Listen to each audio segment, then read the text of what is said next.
accepte cela. Le fait d'aller même jusqu'à la Cour suprême, je ne comprends pas si c'était nécessaire.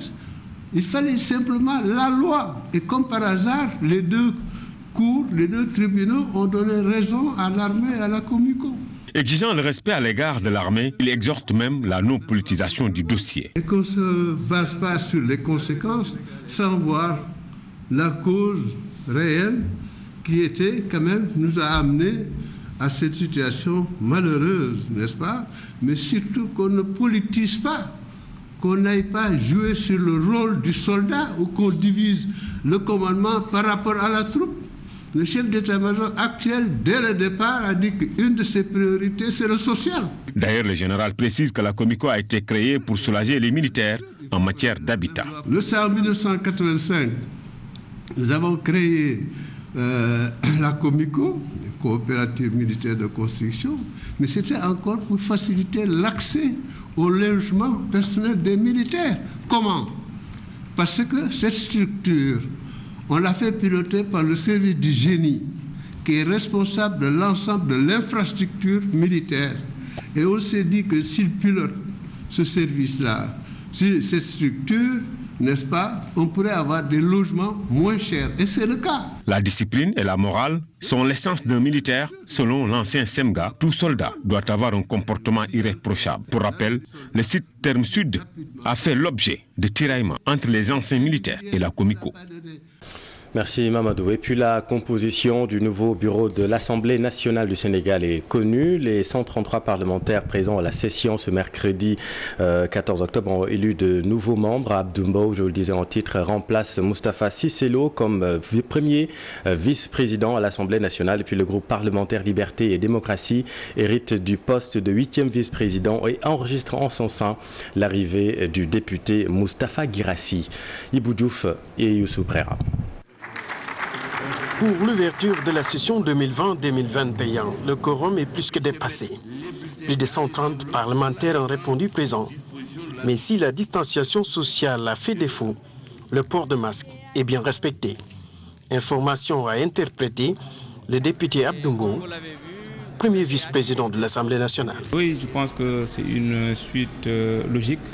Donc, je pense que Abdou Mbow est un député engagé donc pour sa mission de représentation du peuple. Je crois que c'est un signe fort de M. le Président de la République qui récompense la constance, la loyauté, également aussi et la préoccupation et la place qu'il accorde aux jeunes.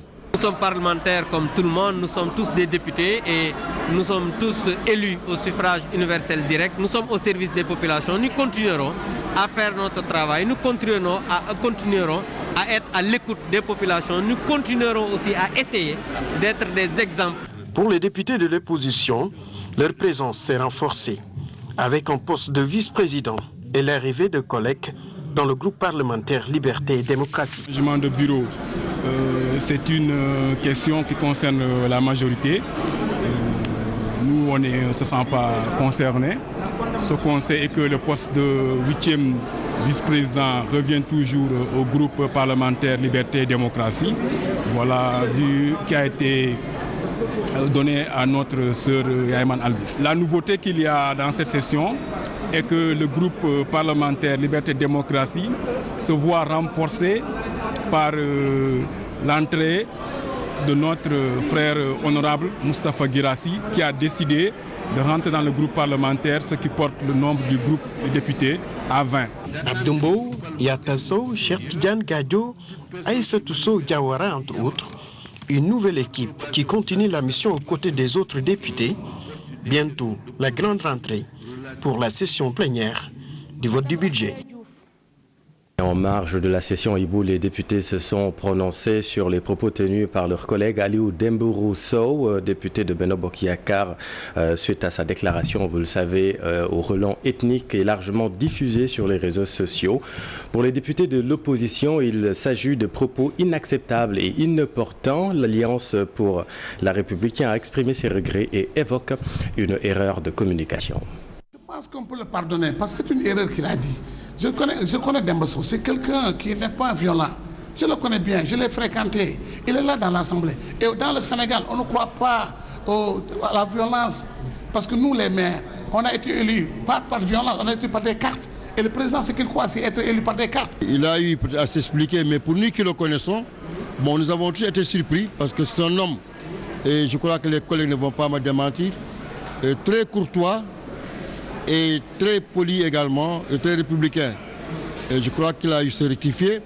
Chacun a son point de vue, mais aujourd'hui, au stade où nous sommes, il faut vous limiter à quand même se communiquer de l'Alliance pour la République. Il ne peut pas y avoir de position commune parce que ce qui est sûr est que la majorité n'est pas prête à une sanction au député Aliou Sow.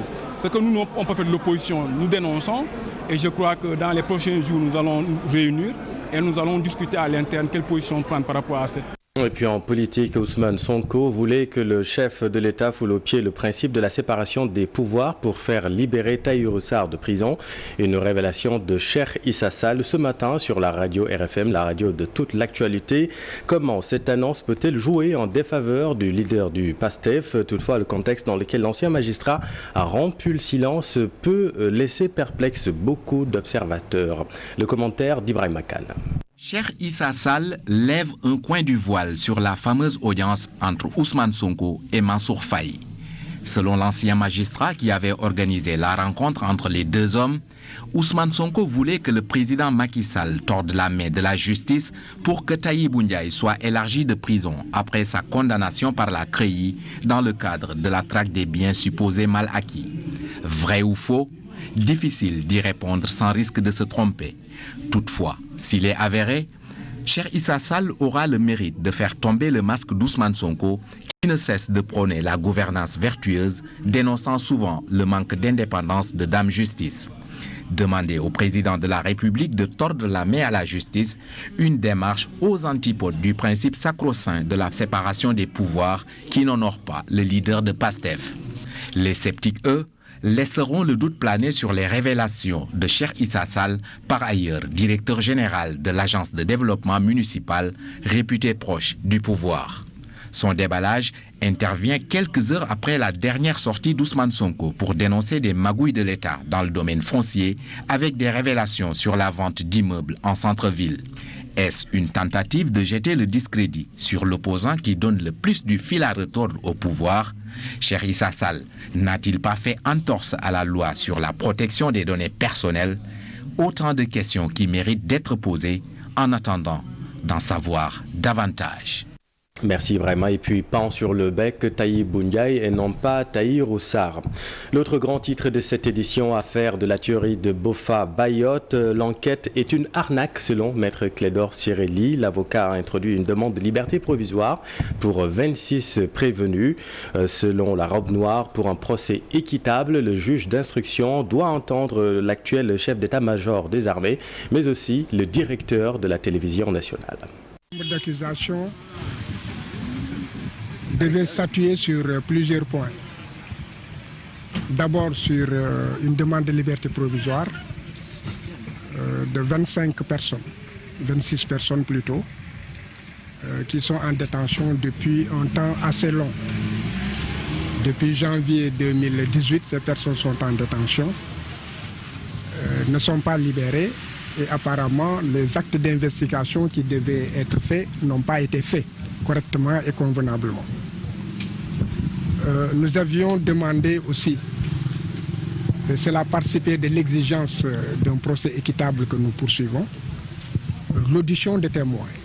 Et là, nous prenons la responsabilité de dire que cette enquête de gendarmerie est une véritable arnaque. Il n'y a pas eu d'enquête. On s'est contenté de ramasser des innocents, des membres d'une même famille, et même des personnes qui n'étaient pas sur Ziguinchor au moment des faits, pour en fait les impliquer dans une tuerie. Nous prenons aussi la responsabilité de dire que nous demandons à ce que publiquement que le juge d'instruction entende le directeur de la RTS et qu'il entende aussi le chef d'état-major de l'armée sénégalaise actuelle, qui à l'époque, effectivement, pouvait connaître des faits précis pouvant innocenter des personnes qui aujourd'hui sont injustement en prison. Alors le juge d'instruction a tout bonnement refusé. L'actualité de ce mercredi, c'est aussi ce sondage d'opinion sur l'avortement médicalisé au Sénégal.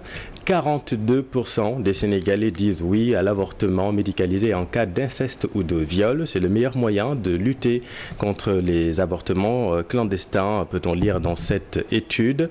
Une restitution des résultats du sondage s'est déroulée ce matin. Compte rendu Aminata Mbarisso et Mohamed Dieng. C'est un sondage mené en masse dans 8 régions du Sénégal, un sondage pour apprécier le point de vue des Sénégalais sur l'avortement médicalisé. Sondage sur l'opinion des Sénégalais, notamment en ce qui concerne l'avortement médicalisé en cas de viol et d'inceste. Et les résultats ont montré que 42% des Sénégalais sont d'accord pour qu'il y ait cet avortement médicalisé en cas de viol et d'inceste. Une sensibilisation pour atteindre la masse et également éviter les avortements clandestins aujourd'hui fréquents dans les structures sanitaires. 50% des malades que nous recevons en urgence, c'est des malades qui viennent avec une hémorragie. Et dans l'hémorragie, il y a avortement clandestin. Avortement clandestin dont le coût est exorbitant quand on parle de traitement par rapport aux complications. Avortement clandestin qui pose un problème d'équité, parce que c'est vraiment les femmes qui ne sont pas en mesure de payer un avortement sécurisé qui nous viennent dans cet état et qui meurent. Une sensibilisation auprès de toutes les couches de la société, le plaidoyer pour mieux faire connaître les enjeux de l'avortement médicalisé au Sénégal. La mort d'une femme, quel que soit son âge dans une famille, c'est perturbant par rapport au bien-être familial. Ce qu'il faut faire maintenant, en tout cas pour cette lutte contre l'avortement médicalisé, c'est vraiment avoir les éléments nécessaires pour le faire, pour mener la lutte contre les décès évitables. Une sensibilisation auprès de toutes les couches de la société, le plaidoyer pour mieux faire connaître les enjeux de l'avortement médicalisé au Sénégal. Merci Aminata. Célébration de la Journée internationale de la fille, le ministère de la Femme et de la Protection des enfants honore des filles élèves qui se sont illustrées au cours des examens de fin d'année. La cérémonie a lieu ce mardi. Suivant à ce propos Ndaï Sali Diop Dieng avec Aminata Mbarisso et Youssou Barou. Des jeunes filles qui ont réussi avec brio au baccalauréat et au BFM, parmi lesquelles des filles vivant avec un handicap issu des écoles spécialisées, dont une mention assez bien au baccalauréat. Des pupilles de la nation, des filles antérieurement déscolarisées et qui ont obtenu le BFM au bout de 4 ans dans des écoles communautaires de base, du programme d'alphabétisation et d'apprentissage des métiers pour la lutte contre la pauvreté PALAM, des filles bénéficiaires des bourses d'excellence de la CEDEAO, des filles sélectionnées suivant un critère d'excellence à travers les établissements scolaires du Sénégal. Des filles qui déroulent avec brio des cursus de formation et d'éducation coranique dans les daras traditionnels. Évidemment, une mention spéciale est décernée à la jeune Memouna Lo, qui a réussi au bac général après avoir été classée 2e au concours international de récital de Coran à Dubaï et 4e prix en Malaisie en 2018. Pour nous inscrire dans la perspective de renforcement de la dynamique de l'inclusion numérique, elles recevront chacune un kit contenant notamment un ordinateur qui constitue une porte d'entrée dans le processus de la transformation digitale. L'actualité, c'est aussi cette alerte des chirurgiens dentistes. L'exercice de la chirurgie dentaire est en train de perdre sa crédibilité au Sénégal selon les chirurgiens dentistes. La pratique illégale de la profession est en train de prendre des proportions inquiétantes selon le président Mohamed Ka qui soutient que désormais il devra être beaucoup plus intransigeant face à cette situation. Les chirurgiens dentistes étaient en conférence de presse cet après-midi, compte rendu Fatima Touré et Younous Diatta. La pratique illégale de la chirurgie dentaire, très fréquente au Sénégal, c'est du moins ce que révèle l'Ordre des chirurgiens dentistes. L'Ordre déclare que l'exercice de la chirurgie dentaire obéit à des normes établies qu'il faut impérativement respecter. Il faut être diplômé en chirurgie dentaire pour pouvoir exercer la profession dentaire. Il faut être sénégalité, c'est les conditions de nationalité. Et enfin, il faut être inscrit obligatoirement à l'une des sections du tableau de l'ordre, c'est-à-dire la section A pour le public et la section B pour le privé. La plus haute autorité professionnelle en matière dentaire a pour mission essentielle de veiller à l'application de ces fondamentaux juridiques sans lesquels la pratique dentaire constitue une menace de santé publique certaine. Par ailleurs, ces acteurs de la santé se disent laissés en rade dans le plan de résilience économique de la Covid-19. Qu'à ce jour, le privé n'a reçu aucun matériel de protection du ministère de la Santé. Le public bataille dure pour en avoir. Durant cette période de début, les patients, par souci de sécurité, se sont fait rares. Certains cabinets avaient même fermé. Mais devant la problématique de la continuation et de la permanence des soins en toutes circonstances, les confrères, après cette réception des didactiels ordinaux et suite à de consistants sacrifices financiers, ont repris du service. Le manque à gagner est aujourd'hui très lourd. La profession de la chirurgie dentaire repose sur des lois que nul n'a le droit de transgresser. Selon le président de l'ordre, désormais, ces acteurs de la santé disent veiller au grain pour faire revenir la discipline dans leur corporation. Aucune pratique illégale ne sera plus tolérée.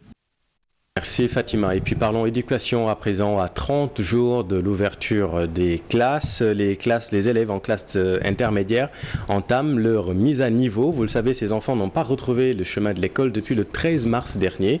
Cela va faire 8 mois à la fin octobre. Jamais des vacances n'ont été aussi longues. À Pikine, 1600 élèves en classe intermédiaire bénéficient de cours préparatoires actuellement avec à la clé des évaluations. Habib Faye, Modou Diop. La cloche a retenti, c'est la fin de la récréation. Les élèves regagnent les salles de cours. Ici, à l'école 3 de Pikine, les cours de vacances sont à l'ordre du jour. Seuls les élèves en classe intermédiaire sont concernés. Craie à la main, cet enseignant est heureux de retrouver les élèves après 6 mois de stand-by. Le cours se déroule très bien. On l'a commencé depuis le 7 septembre.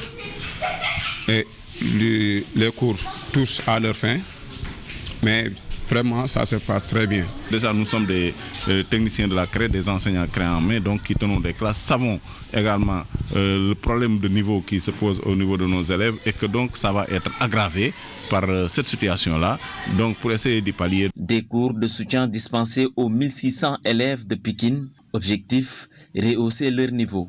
Depuis mars, ils n'ont pas ouvert les cahiers à cause de la pandémie à Covid-19. Les élèves des classes intermédiaires ont connu un sevrage brutal en enseignement-apprentissage avec la survenue de la Covid. Et au moment de la reprise des enseignements-apprentissages, n'ont été concernés que les élèves des classes d'examen, CM2, 3e et terminale. Or, le gros des effectifs est constitué par ces élèves des classes intermédiaires. Des enseignants se sont engagés bénévolement à aider les élèves à avoir un bon niveau d'études avant l'ouverture des classes prévue le mois prochain. Un acte salutaire, affirme le mouvement Y en a marre. Bénévolat, là, ce fait d'être conscient qu'on a des enfants en charge et on doit s'assurer de leur formation, tout ça fait partie de cette initiative que j'appelle hautement citoyenne qu'il faut vraiment encourager. 69 enseignants et 18 personnels administratifs ont géré les cours de vacances. Des évaluations sont aussi prévues pour tester le niveau des enfants. Et malgré le contexte actuel, les élèves ont tenu à respecter les gestes barrières. Puis en bref, retenez que le docteur Abdourahmane Diouf a quitté le club des investisseurs après 15 mois comme directeur général exécutif du CIS. De façon professionnelle et respectueuse, nous avons pu trouver d'un commun accord les moyens d'une séparation, a-t-il fait savoir sur Facebook. Allons maintenant à Fatick. Des paysans redoutent une insuffisance alimentaire. Près d'une 50aine d'hectares de champs engloutis par les eaux pluviales à Ndofane Dari Mousso. Là-bas, le village est presque coupé du monde à cause du mauvais état des routes. Voyons tout cela avec Aminata Goudiaby et Abdou Karim Pey. Des champs de mil, d'arachides, de sorgho et de maïs encore engloutis par les eaux des pluies. Les propriétaires constatent les dégâts avec beaucoup de désarroi. En Dauphin d'Ari Mousso, ce sont près d'une 50aine d'hectares de champs qui ont été détruits par les inondations. 47 hectares. Selon le recensement que les chefs de village ont fait, ce sont 47 hectares de champs inondés. C'est de la nourriture détruite. C'est du mil, du niébé, du maïs et du sorgho. Lui, il a parlé sans citer les champs de pastèque. Sans citer les champs de pastèque, il y a quelques gens ici qui ont fait du pastèque et que pratiquement ils ont perdu, ils y avaient dépensé. L'espoir de faire de bonnes récoltes s'est donc évanoui dans ce village situé dans la commune de Diagan Barka et les 40 familles concernées craignent une probable insuffisance alimentaire cette année. Les propriétaires de ces champs sont plus de 40. Le cultivateur, vous le savez, n'a que 6 champs pour nourrir sa famille. Comme vous pouvez le savoir, les habitants du village sont très inquiets. Il faut que les autorités nous viennent en aide. Une grande partie du bétail du village a aussi péri dans les inondations. On ne peut même pas dénombrer le nombre de bêtes qui a péri dans les eaux des pluies de cette année. Ici, on ne pratique que l'agriculture et l'élevage. Imaginez la situation d'une personne qui perd son bétail et ses champs. C'est vraiment difficile pour nous. Même à bord d'une voiture, le voyage peut être très long. Pourtant, Dauphin d'Ari Mousso se situe à moins de 5 km de Diagan Barka, chef-lieu de commune. Pas de bitume sur les routes qui mènent à ce village et en cette période d'hivernage, le village est complètement coupé du reste de la commune et des localités environnantes. Les rues sont parsemées de nids, occupées aussi par l'eau de la situation. Et ça fait presque une semaine qu'il n'a pas plu. S'il avait plu aujourd'hui, vous n'aurez pas avoir accès. Vous pouvez avoir une piste bitumée. Vraiment, ça pouvait aller. Et ce sont les malades ou encore les femmes enceintes qui subissent le plus les conséquences du mauvais état de ces routes. Vous le voyez vous-même, nous n'avons pas de route. Dans le village, nous n'avons qu'une case de santé qui est dépourvue de tout. Les malades et les femmes enceintes sont souvent référés au centre de santé de Passy, alors qu'il n'y a pas de route, surtout en cette période d'hivernage. Des femmes ont même eu à accoucher ici, dans les eaux stagnantes. Autre calvaire des 1200 habitants de ce village, l'absence totale d'électrification qui favorise l'insécurité et le vol de bétail. Nous sommes en totale insécurité. Parce que ici, c'est un village carrefour. Vraiment, nous sommes laissés en rade. Les problèmes d'accès à l'eau potable se sont accentués dans ce village de Dauphin d'Ari Mousso. Les inondations de cette année ont détruit les 5 puits du village. Merci Aminata. Allons maintenant dans le nord, à Ross-Béthio, où la bataille fait rage pour le contrôle de la cuvette risicole de 2500 hectares. Là-bas, le comité mis en place par les autorités locales réclame dans l'urgence la tenue d'une assemblée générale et la formation d'un nouveau bureau. Des dettes estimées à 44 millions de francs CFA ont été payées selon le comité de supervision. Des tracteurs et batteuses ont été déployés en cachette en Mauritanie sans l'aval des membres du bureau Ousseynou Diop, Habib Sek. Le comité de supervision du matériel agricole des producteurs de la vallée du fleuve Sénégal, basé à Ross-Béthio, est dans tous ses états. Il accuse l'actuel bureau de mauvaise gestion. Le collectif réclame la mise en place d'instances régulières pour optimiser les résultats. Selon ses membres, 44 millions de francs CFA de dettes ont été payés par le comité de supervision. 44 millions et 400 000 que le nouveau comité a payé sur les arrêts que l'ancien comité a laissé. Nous voulons continuer le travail. Notre seul souci, c'est de relever le défi. Ce collectif estime que du matériel de l'Union, notamment des motopompes et moissonneuses batteuses, sont illégalement loués en Mauritanie, sans l'aval des membres du bureau communal. Des moissonneuses qui étaient presque 2 ans en Mauritanie, hors de portée de la population de Ross-Béthio. Oui. 2 ans qu'ils ont laissé cette moissonneuse en location en Mauritanie, pendant que ce temps que nous, à Ross-Béthio, nous avions besoin de cette machine. Dans la zone de Ross-Béthio, la bataille fait rage pour le contrôle de la cuvette risicole de Grande Digue Telel. Le maire de la commune appelle surtout les producteurs à embraver les 2500 hectares qui nourrissent actuellement des milliers de familles. Si on ne permet pas à ces milliers de personnes de s'adonner à leur activité principale, vous comprendrez que Ross-Béthio va connaître une situation de crise extraordinaire. Ma bataille, c'est de faire en sorte que tous ces pères de famille, toute cette grande population puisse avoir accès aux terres, puisse donc exploiter valablement et avec tout l'accompagnement qu'il faut. L'ancienne équipe dirigeante, qui n'a pas organisé de campagne depuis 2 ans, fait face à la concurrence d'un comité de gestion qui a mission de redresser la barre. Pour cela, les jeunes producteurs réclament un nouveau bureau pour une meilleure gestion du matériel agricole des producteurs de Ross-Béthio. Et venons-en aux préparatifs de la célébration du Maoulid. Vous le savez, il n'y aura pas de gamou populaire à Tivaouane cette année. En revanche, Medina Baye compte bien célébrer le gamou comme d'habitude. Un CRD pour préparer l'événement a d'ailleurs été présidé par le gouverneur ce mardi à la maison des hôtes de la cité de Baïnias. Il était surtout question de voir comment protéger les milliers de fidèles attendus à Kaolack contre le coronavirus. Le comité d'organisation a appelé les fidèles à être responsables et rigoureux sur les mesures barrières. Le gouverneur table sur 10 millions de masques. Ibrahim Diamé et Falikaï. Il tient beaucoup à son gamou et compte bien l'organiser entre le 28 et le 29 de ce mois d'octobre 2020. Un CRD préparatoire a été tenu d'ailleurs à ce propos, mais les responsables du comité d'organisation appellent les talibés à la responsabilité dans le respect strict des mesures barrières. Nous sommes venus ici à côté du gouverneur de la région de Kaolack sur les ordres du Khalif pour préparer l'édition 2020 du gamou de Medina Baye. À la suite de sa décision de l'organiser, donc ce qui nous revenait juste, c'était de s'affairer autour de toutes les conditions nécessaires pour réussir une bonne organisation du gamou.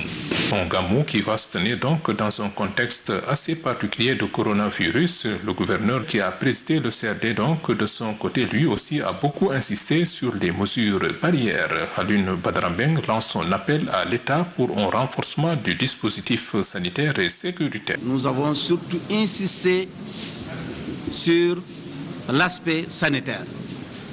Le comité d'organisation aussi devrait se lancer dans cette bataille avec nous. Et j'ai parlé tout à l'heure même d'une possibilité d'obtenir 10 millions de masques. C'est une manière de parler pour dire que nous devions mettre l'accent sur cet aspect de lutte contre la pandémie Covid-19. Le gamou international de Medina Baye est le gamou où des milliers de fidèles talibés venant de l'étranger de diverses nationalités sont attendus chaque année. Pour cette affluence, les mesures sanitaires et sécuritaires qu'il faut sont aussi prévues, rassure le gouverneur.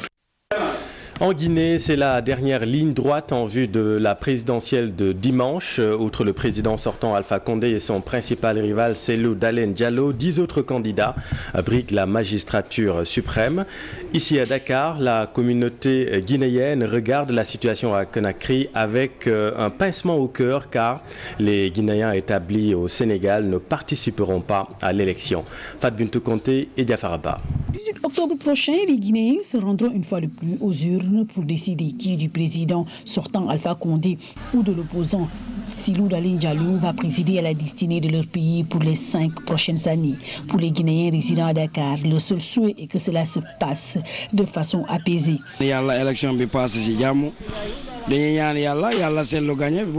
Nous souhaitons que les élections se déroulent normalement, que ce soit Alpha Condé ou Cellou Dalein Diallo, ce sera du pareil au même. L'essentiel, c'est que la Guinée vive dans la paix.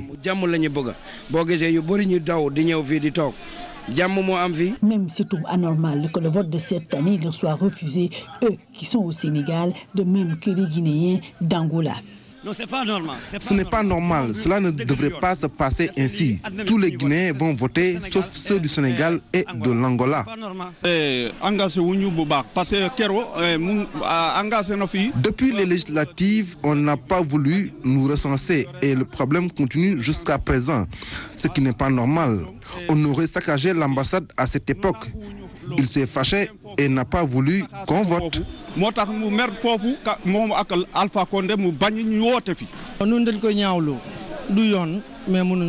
On s'en désole vraiment, mais on n'y peut rien. C'est Alpha Condé qui est à l'origine de tous ces problèmes-là. Cette fois-ci,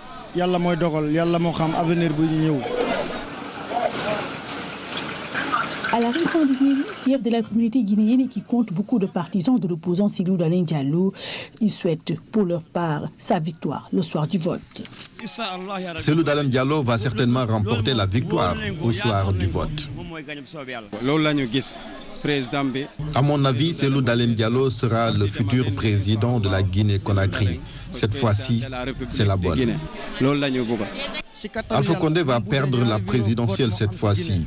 C'est évident, il n'y peut rien. Les élections guinéennes sont prévues ce dimanche et tout se joue entre Alpha Condé et son principal opposant, Silou Dalen Diallo. Merci Fat Bintou, voilà c'est la fin de cette édition. Merci de l'avoir suivi.